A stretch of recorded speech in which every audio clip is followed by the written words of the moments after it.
Bienvenue à Monaco, bienvenue au Grimaldi Forum, bienvenue au salon de la simulation et la visualisation en 3D Imagina. Bienvenue, la présentation de ce salon 2011 nous est faite par Laurent Puon, son directeur général. L'industrie de la 3D est en pleine évolution. Nous, Imagina, nous devons être le miroir de ce développement. Sur notre rôle d'exposition, cette année, nous avons pu avoir la présence des industriels qui ont présenté les applications les plus pointues dans le domaine de l'architecture, de l'urbanisme, mais également de la simulation dans le domaine de l'industrie ou de la gestion de crise. La part nouvelle sur notre événement est bien entendu l'arrivée du secteur du médical. Historiquement basé sur les jeux vidéo, Imagina fait la part belle à l'industrie ou à l'urbanisme. Pour cette édition 2011, la manifestation a ouvert ses portes à un nouveau contenu, la 3D au service de la santé.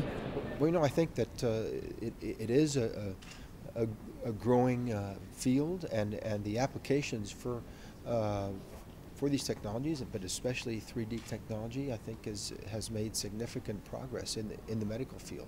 3D is no longer associated just with the film industry and with other applications and in other areas, but now it's in these fields and healthcare specifically, and we wanted to put more of an emphasis on that, and I think this is a welcomed new dimension of Imagina, and I really salute that.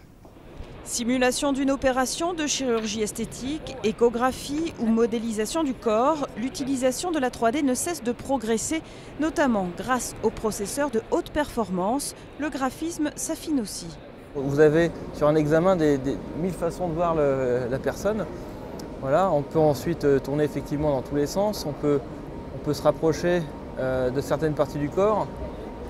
Voilà, par exemple, on va reculer le plan de coupe et on va se rapprocher. De la simulation en temps réel, un plus pour la formation des médecins, mais aussi pour poser leur diagnostic.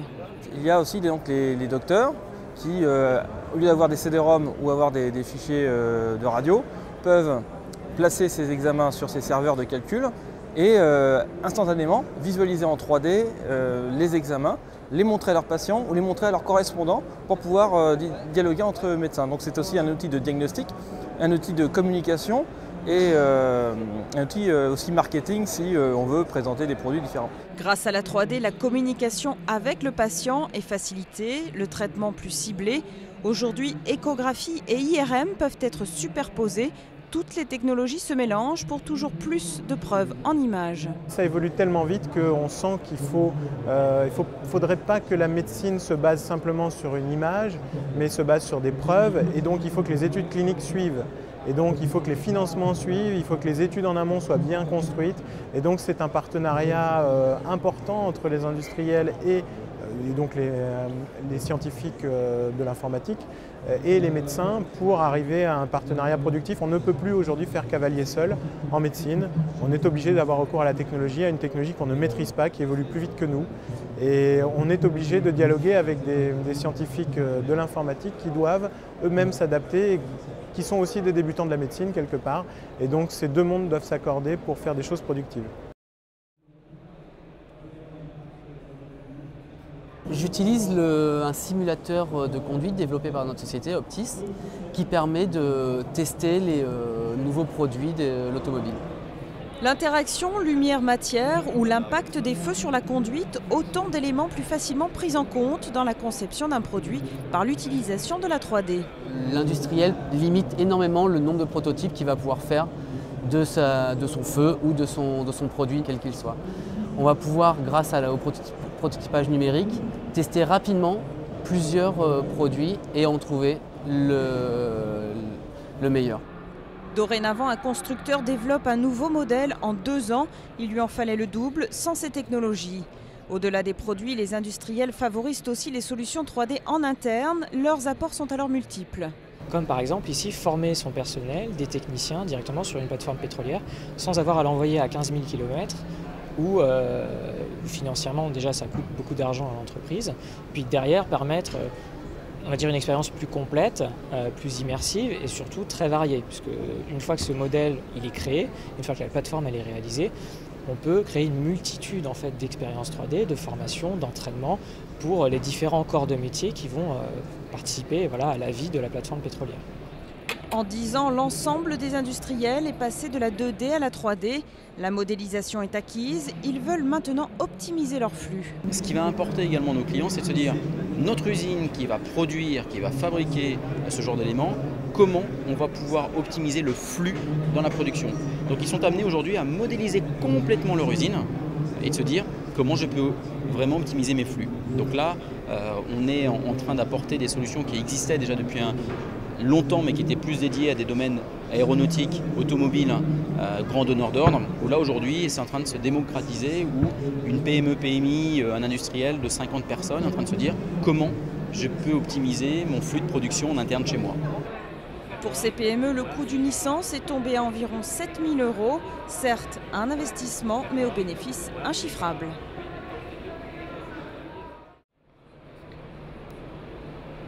Imagina à Monaco et pour la première fois Monaco dans Imagina. Le rocher de Monaco, premier plan, le quartier de la Condamine et le port Hercule.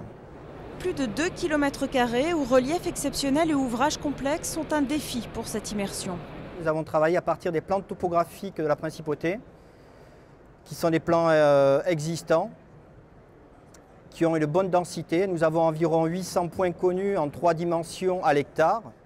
Et c'est grâce à ces plans topographiques qui ont été remontés avec toutes les lignes de rupture de pente que nous avons créé le MNT primaire. Sur les 1500 bâtiments de cette maquette viendront prochainement se superposer des photos réalistes des façades. Toutes les formes, toutes les dimensions de maquettes sont aujourd'hui possibles. Pour les architectes se pose maintenant la question de la stratégie d'utilisation. Tout dépend finalement qui va pousser la 3D dans un projet. Est-ce que ça viendra de l'architecte? Est-ce que ça viendra de la maîtrise d'ouvrage? Est-ce que ça viendra finalement de la société de construction? Vous savez que la tendance, ce sont des projets, ce qu'on appelle les PPP, partenariat public-privé. Ça veut dire qu'aujourd'hui, qu'une société qui construit un bâtiment, un hôpital, va avoir la gestion de cet ouvrage pendant 30 ans. Donc ça intéresse des grandes sociétés, des grands groupes de construction, dont je ne dirai pas le nom, d'avoir une maquette numérique pérenne qui va pouvoir être utilisée sur tout le cycle de vie du bâtiment.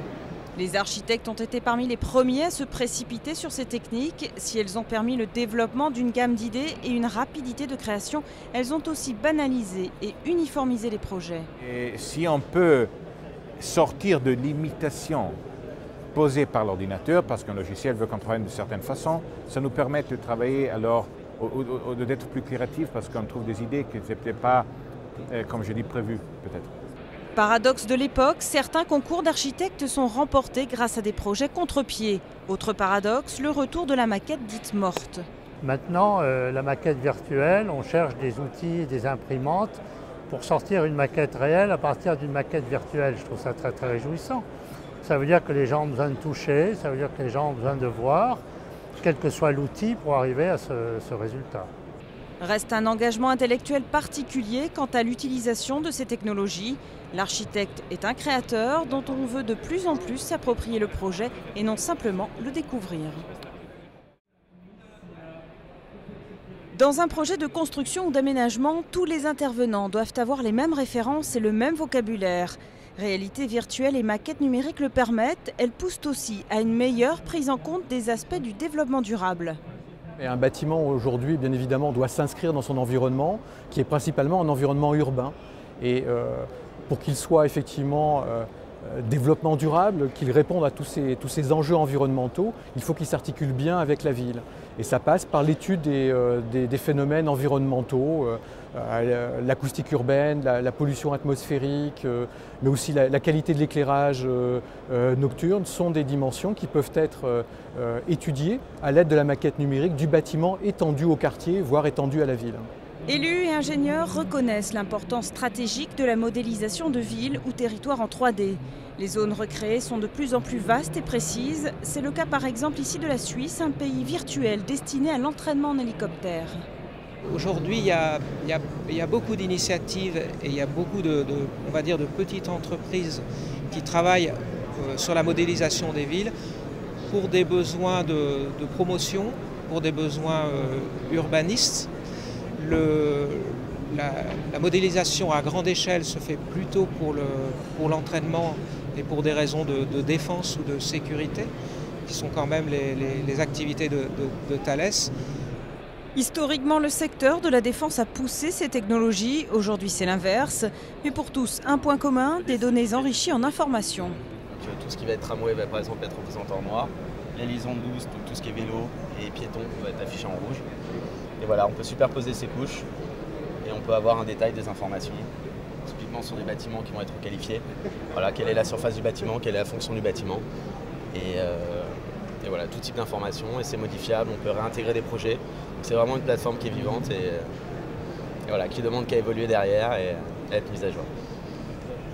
Que ce soit par le géoréférencement ou l'immersion en 3D, en matière d'urbanisme et de paysage, les solutions sont plus fiables et adaptées à la communication, notamment envers les décideurs, donc les financeurs. Ça peut être pas mal. Expliquez-moi, qu'est-ce qui ferait votre main, le feu? Là, c'est, on va dire le feu. Non, c'est la main. La main est réelle. Sujet brûlant que celui distinguant le vrai du faux. Qu'importe la technologie, que ce soit réalité augmentée, univers virtuel ou relief, l'important, c'est le but, bien souvent marketing. On estime le temps de regard au jour d'aujourd'hui porté sur cette machine à environ 2 minutes par personne.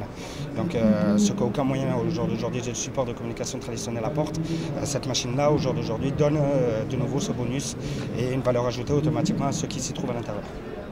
Dans un domaine saturé comme celui de la publicité, un concept vieux d'1 siècle, l'hologramme trouve donc sa place. Dans une jungle comme celle du web, c'est le volet immersif qui fait déjà la différence. Exemple avec cet avatar. Le projet, ça permet de prendre la photo d'une personne. À partir de la photo d'une personne, on va créer un avatar en 3D qui va ressembler à la personne, donc avec ses traits du visage. Surtout les traits du visage sont bien reproduits. Et on va après lui permettre de tester un certain nombre d'objets. Donc ça peut être des lunettes. Donc voilà, là on a l'exemple avec des lunettes. Fini les listes de produits, faire ses courses s'approche de la corvée réelle, mais heureusement plus ludique. On va retrouver donc le côté visuel du produit, donc on va voir le rayon, on va voir les produits qui sont à côté, on va pouvoir comparer deux produits plus facilement parce qu'on va les avoir l'un en face de l'autre, cliquer sur l'un, cliquer sur l'autre, comparer des descriptions, bon ça c'est une chose. On va pouvoir ne pas oublier de passer quand on passe dans les rayons, on va pouvoir penser aux articles parce qu'on va les voir en passant, même en allant chercher quelque chose d'autre, on va retrouver les produits qu'on voulait comme dans un vrai magasin et donc on va les prendre au passage, donc ça c'est un autre avantage. Le marketing évolue, le client devient créateur, les technologies 3D sont un vrai vitaliseur d'innovation. D'abord au niveau de ce qu'on appelle l'idéation, c'est-à-dire le brainstorming, comment avoir des idées. La 3D permet, surtout grâce aux univers virtuels, de pouvoir imaginer davantage les choses. Puis ensuite on peut faire du prototypage rapide grâce à la 3D, c'est-à-dire faire des maquettes, des prototypes. Quand on parle de nouveaux produits, de nouveaux services, bon, ça va aider à ça. Un autre exemple, c'est tout ce qui est travail collaboratif. Grâce à la 3D, on peut faire collaborer des équipes. L'ordinateur reste donc un amplificateur du cerveau humain qui, lui, est bien réel. Imaginons Imagina dans quelques années, voire dès demain, quand le web sera en 3D et quand on ne surfera quasiment plus sur un ordinateur mais sur les mobiles. I believe that it's a variety of devices that we are going to see. The whole spectrum will be used from high-end servers to the smallest pen computers. Dans cette prochaine révolution d'Internet, le texte laissera sa place aux univers et une nouvelle fois aux avatars. A contrario, l'humain se retrouve aussi au cœur du système. L'exemple le plus parlant a été testé par quasiment chacun des 1700 participants d'Imagina 2011. On pilote par geste et bientôt sur des interfaces totalement dématérialisées. À la limite de la science-fiction, on peut déjà aujourd'hui pratiquer des autopsies virtuelles. And the advantage in this is apparently it's non-destructive, so we don't destroy the body. We can transfer the data sets, copy the data sets without any loss of quality. You cannot perform a second autopsy, but you can always get a second opinion on a autopsy data set. Parmi les premiers utilisateurs de cette méthode suisse encore coûteuse, l'armée des États-Unis. Les recherches actuelles portent aussi sur la traduction 3D du langage des signes ou autour de l'impression en relief. Il y a des gens qui travaillent aujourd'hui sur imprimer des bâtiments, donc avoir des espèces d'immenses imprimantes qui vont imprimer des strates jusqu'à faire une construction. De la même façon, encore plus fou, là on est vraiment dans la science-fiction, on a des labos médicaux, plusieurs labos qui travaillent sur l'impression d'organes humains. Donc en empilant des cellules les unes sur les autres, des couches de cellules souches, de recréer comme ça un empilement de cellules qui va redonner un organe. Et comme ces cellules auront été cultivées à partir de cellules qui viendront du corps du patient, on aura un taux de rejet qui sera minime, voire nul. Quand il y a quelques années, on annonçait certaines technologies réalisables sur 10 ans, on se rend compte aujourd'hui que bien souvent la moitié du temps a suffi. Alors demain est donc déjà là, reste à savoir ce qu'on y fait. La seule limite, c'est l'imagination, vraiment. Après, évidemment, il y a des technologies qui mettront du temps à se développer, mais on sent là qu'il y a un basculement qui se fait sur ces dernières années, et c'est très marqué cette année. Avec toutes ces technologies, il y a des possibilités autour de ce contenu virtuel qui deviennent phénoménales.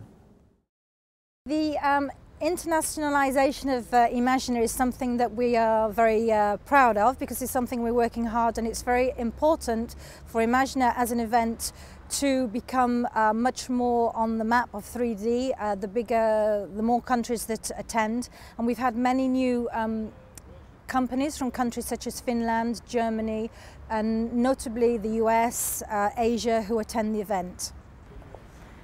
Comme vient de vous le dire Joanna Meurchi, la directrice de la manifestation, cette édition 2011 a été très internationale. 44 pays représentés. Ils seront sûrement tous là, ainsi que beaucoup d'autres, du 7 au 9 février prochain pour Imagina 2012, toujours au Grimaldi Forum et toujours à Monaco.